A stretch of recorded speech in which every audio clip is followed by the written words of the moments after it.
Hi guys, so this is the beginning of a lesson on equilibrium supply and demand problems. We call it an equilibrium problem, and we'll hide this guy.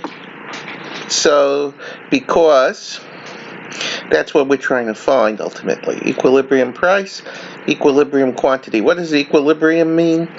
Well, in capitalism, all the people who sell a certain item, they all set their own prices. But there's pressures. Namely, they all want to make the most money they can. So if they charge too much, they will not, they won't sell very much. And if they charge too little, they won't make very much even if they sell a lot. So this is controlled by what we call the demand function. The demand function always has a negative slope, because if you charge more, you have to sell less, because if you charge more and sell more, you will. Right? There's pressure against charging more, and if you charge more, people will buy less. That's just the nature of human nature. So, let's talk about the demand function for bagels here. Okay, so you could sell 50 bagels for 50 cents each, but if you charge 75 cents, you will sell 25. Okay, so we got to figure out. Now, I always set it up, these functions, because I'm assuming the position of the retailer.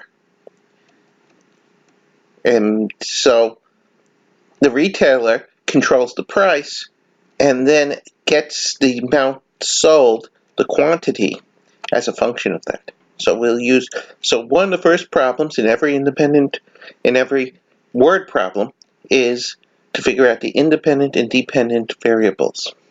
In general, to figure out what the variables are. So what we're going to do is say the price will be our independent, because we control that, and the quantity we sell will depend on that. And the first price mentioned is 50 cents, 0.5. I'm just going to get rid of the dollar sign and just write down the number.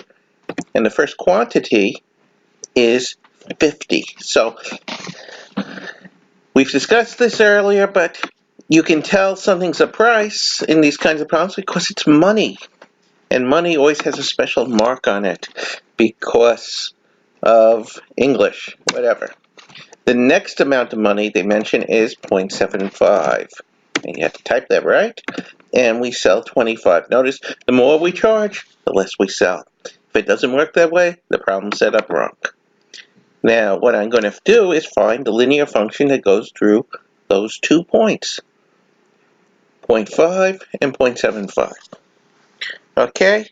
So, what we're going to have is this guy is always the change in dependent over change of independent. In this case, I'm going to get my little delta to represent change. And here, somewhere around here is a delta. There. Good. Delta. And that'll give me, so it's always delta Q, in this case, divided by, and I can never remember where to find the delta, so I do it that way, delta P. And that's going to equal, change in is 25, change in quantity was 25, the second quantity is the first. You're going to have a change of negative 25 when you change price. And then the amount of change in price is 0.75 minus 0.5, which is going to equal negative 25. It's going to be the top, and the bottom is going to be 0.25. And that's going to equal negative 100. So for each dollar you raise the price, you lower your sales by 100. Now, you don't actually raise the price by a dollar, but it's proportional. So if you raise the price by 10 cents, you'll sell 10 less bagels. That's what that means. Now, and that, let me mark that off, is the slope. Now let's do the intercept. Well, we could pick a point. I like these numbers. They're, I think, a little easier, so let's pick those numbers. We have 50. It's going to equal the slope, which is negative 100, times the price. Price with 50 is 0.5. Very common problem, not using the same two. So make sure you use just, these are the ones we're using to figure out the intercept, plus the intercept. And what we do is we take 50 and subtract from it negative 100 times 0.5. And my gadget tells me that's 100. And that is the intercept. So this is going to be, the result is going to be negative 100, the demand function. Let's write that down. D of P is going to be negative 100 times the price, P, plus, so P stands for price. So watch out for that. The only thing we're going to be allowed to stick in that is prices, plus 100. That's the intercept. Now we want to check that that does the right thing. What I'm going to do is take negative 100 times 0.75, the other price. So I used the price I didn't use here to check. Okay, and I'm going to add 100, and if I did it right, and I'm pretty sure I did, you get 25 is, and that totally checks, oops, come on, give me, that totally is a check. Good.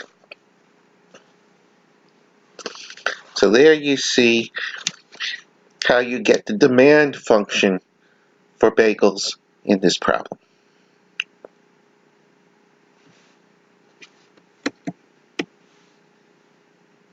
And, oh come on, give me that. Be good.